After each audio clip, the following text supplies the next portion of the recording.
That's why they performed it on a Saturday. And she goes back to work. Her on Monday, makeup is wonderful, blah, blah, blah. She's feeling really good. Same effect on Sunday. Loves the treatment. Tuesday morning, same thing. And going into Tuesday, starts to feel, washes her face, goes up this way, stubbly. And I'm assuming, man's beard, that. Okay, stubbly. Wednesday morning, calls the esthetician, says, hey, why is my skin stubbly? Esthetician says, what?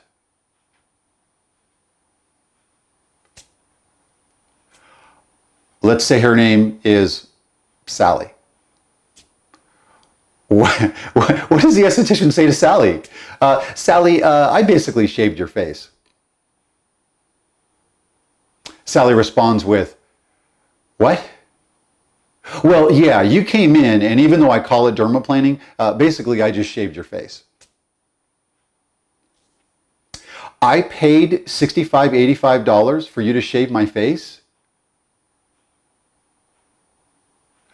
Yes. Well, why couldn't I have done that at home? I mean, I can shave my face at home.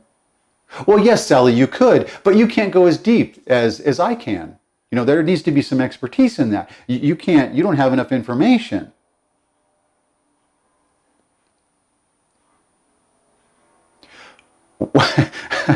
You see how stupid this gets? Okay, so what was...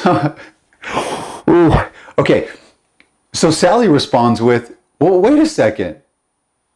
I watched a video by Marty of Skincare Science, and he says that because of the micron measurements of the skin, you basically dug deep into my stratum corneum. By nature is there to protect me from the sun. You removed all of the stratum corneum, shaved my face, went into the epidermis, when the complaint in the skincare goals was to remove hyperpigmentation. I don't understand. Professional esthetician, you removed my skin's ability to protect it from the sun. I told you I was going on vacation in 2 weeks. Well, yeah, your skin, professional responds back, your skin will come back. Wait, hold on. Sally says, let's go back to shaving. You just shaved my face? I could have done that at home. Yeah, you could have. Yeah, that's exactly right. Well, wait a second. You mean to tell me that well, I believe what Marty said. I researched it. I'm in the game. I'm in the ballpark. I'm sitting high on the bleachers, but I'm watching the same game as Marty. So if I go get a Bic razor and I put shaving cream all over my face and I run the Bic razor across my skin and I never see anything. I mean, I literally don't see any skin, nothing. All I'm doing is I can feel the blade hit my skin and I'm removing all of the shaving cream. And I started with a face full of shaving cream, like Robin Williams, when he comes up from the with the pie on his face, just like that. And then when I'm done, there's nothing. It's all gone. And I've clearly felt the razor. Didn't I do the same thing that I just paid 3 days ago, $65, $85 for?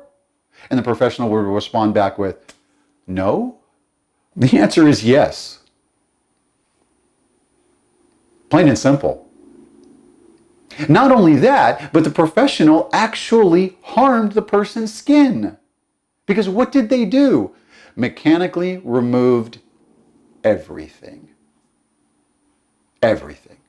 And let's draw kind of what that sort of looks like, really small, right here. So if we have stratum corneum, epidermis,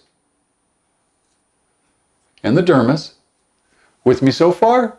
See, all day long I draw this stupid thing. What did the blade come in and do? It did this. How do I know that's accurate? I know your pressure's not even. I know you started and stopped. I know you dug in, went. The skin bounced back at a micron view. Remember, comes in The skin folds, you stretch the skin, you run the blade across it. When you finish, you are pressing on the skin at a micron level. It will bounce back when you remove the blade. Where did you start? Do you know exactly where you started? You do not. So you're just going to continue where you think you see, but you can't see anything. Not really what's going on. Not at all. And hyperpigmentation and the visible skin responses to an assault on the skin that we can't see happen is happening at the bottom of the epidermis, throughout the epidermis, in the melanocyte cells who sees the assault, and that's all you're doing is assaulting the skin. The blade, remember, straight edge, you would never use that, too sharp. You don't have the experience. You're too scared. You're not going to run a straight edge and get that slurry. I'm not even going to say it. The lawsuits that will come my way, you get the point. You're not going to do it. Why would you not pick the sharpest object you can that would remove all the pressure so you just glide it? So back to this. Here we have what it looks like at a micron view. Like that. You've seen me do this before, right?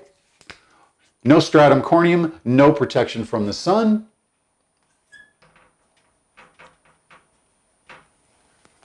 The rays,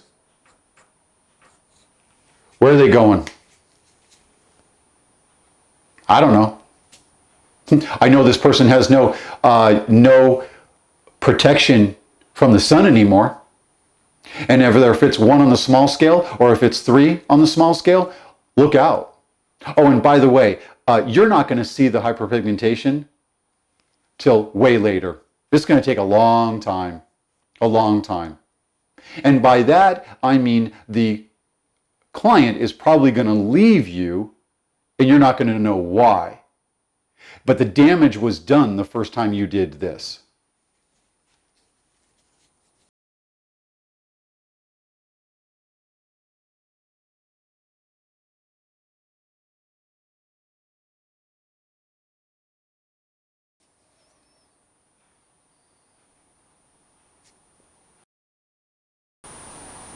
What I'd like to do now is I'd like to now go back to the conversation between Sally and the professional.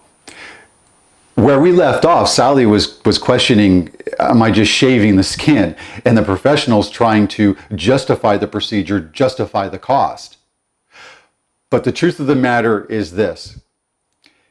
Sally is far better off never going back to the esthetician again, having dermaplaning done, end of story, and shaving her face with a Bic razor, and never seeing slurry, never seeing skin cells. If she does not want to do that, you see, now we're talking about two different things. Is the goal to lay your makeup foundation better? Or is the goal to, remove the small fine hairs of the skin, of the body? What's the goal here? Is it to renew? Is it to treat hyperpigmentation? Because everything this procedure does, it increases the likelihood that you're going to that make her skin worse. And on a side note, I did it. I was going to add this to the videos, but honestly, I didn't feel like naming these YouTubers and naming these professionals and making them look bad. I'm sorry. If you YouTube and search dermaplaning, I want you to look at the skin without makeup on the individuals who are dermaplaning. And then I want you to Google search or YouTube search. I want you to, see I'm pausing. I want you to YouTube search straight edge dermaplaning, and you're going to see the proper way to dermaplane. The proper way. A way that still nullifies the procedure being performed by an esthetician. I'm sad to say I really can't get around to it. I really can't get around it. Dermaplaning is something that is basically, it's shaving the face. It should not be it should not be something that an esthetician does. And if you're going to decide not to do it, have a hard line. And if an individual walks in and says, I would like you to dermaplane my skin, The response would be, I'm sorry, we do not do that service here. It will increase the likelihood of hyperpigmentation. It will increase unhealthy skin, and it will more than likely increase the chances of your skin not reaching its goals, and we don't perform it here. I'm pausing because I don't even give it that much thought. I won't even answer a client, answer a professional who talks about dermaplaning as it relates to new. If I already have a relationship with you and I find out about it or I know about it, it's all good. Again, I gave you a warning with this video. This video is not about making enemies. It's not. It's just telling the truth. And if you can't handle the truth, I don't know, maybe look for a good few men. Can't handle the truth. Back to Sally and the professional. No matter what, every question that Sally asks, no matter what complaint Sally comes back with, she is going to find out that basically the professional charged her $65 to $85 or more to shave her skin. I do not know why estheticians come back and say, but I can go deeper, I can perform it at a level that you can't at home.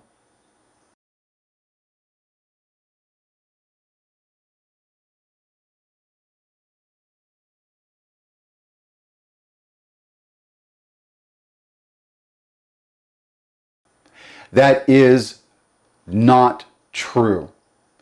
And it is not true because if a retail client had the experience and wanted to, proof right there. What is the closest shave a man can get? Straight edge. What is the second closest shave a man can get? Safety razor.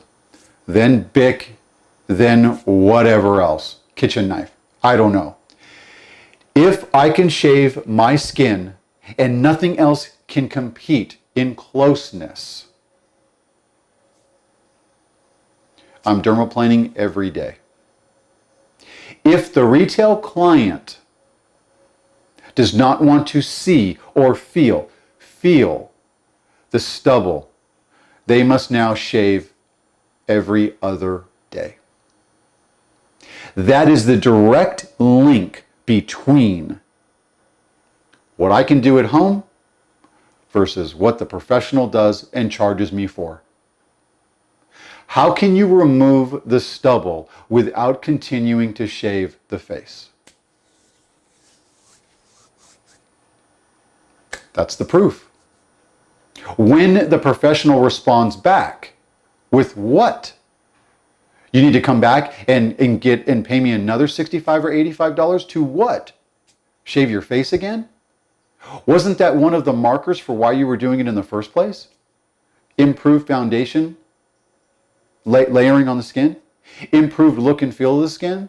I've never had a female yet tell me after a dermaplaning, after I've waxed, after I've shaved her face, oh my goodness. And the only way to get around the stubble is to have it waxed. And then you're not touching the stratum corneum at all other than what comes up with the waxing. And there's a whole home and post protocol procedure with that as well. What are we going for? Are we going for the hyperpigmentation, the renewing of the stratum corneum, or are we going for the foundation, the makeup, the aesthetic appeal of it? Well, with regards to the science side of it, removing the stratum corneum, the epidermis, or half the epidermis, wherever you are in it. Let's go back to the straight edge. Straight edge, and if you ask your husband, boyfriend, have you ever been shaved with a straight razor?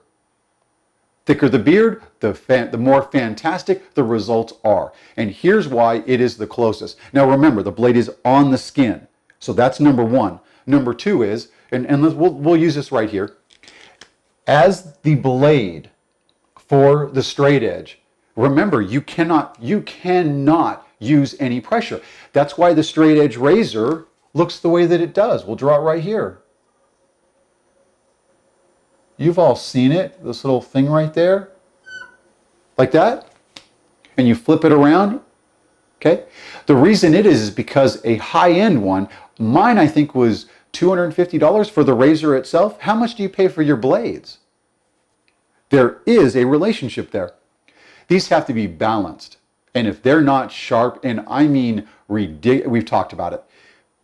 It's the weight. You just slide it. There is no pressure. You apply pressure and you're going to be in the hospital. The weight of it coming down, it's just the glide, it's the sharpness of it, it's the weight in your hand. It's an elegant procedure. I can't stress it enough. So what I'm doing is I'm basically gliding it, but I'm not seeing any sloughing, nothing. So what happens is the blade just right there. And what is it doing? It's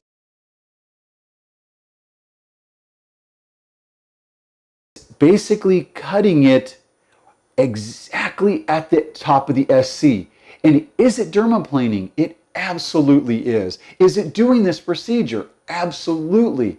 So if you want to perform this procedure, do it, but don't do the slurry. And we'll get into that later. See, I get off topic. I do this in one video, but I'm trying to be very professional and very pleasant and nice. But you're actually creating a backlash from the client with questions that you can't answer, because the answer to those questions undermines the profession. Didn't you just shave my face? Yes. But you can't perform it at home. Why? Because I can go deeper. Why are you going deeper? Because I'm removing the dead skin cells. I've already proved that's wrong. I've already proved it's false. I've already proved the harm. I've shown you everything. Dermaplaning in the follow-up video, and I'm going to turn this on its head and turn it into a positive instead of such a negative. And I do want to say this. I'm deeply sorry and I apologize for the tone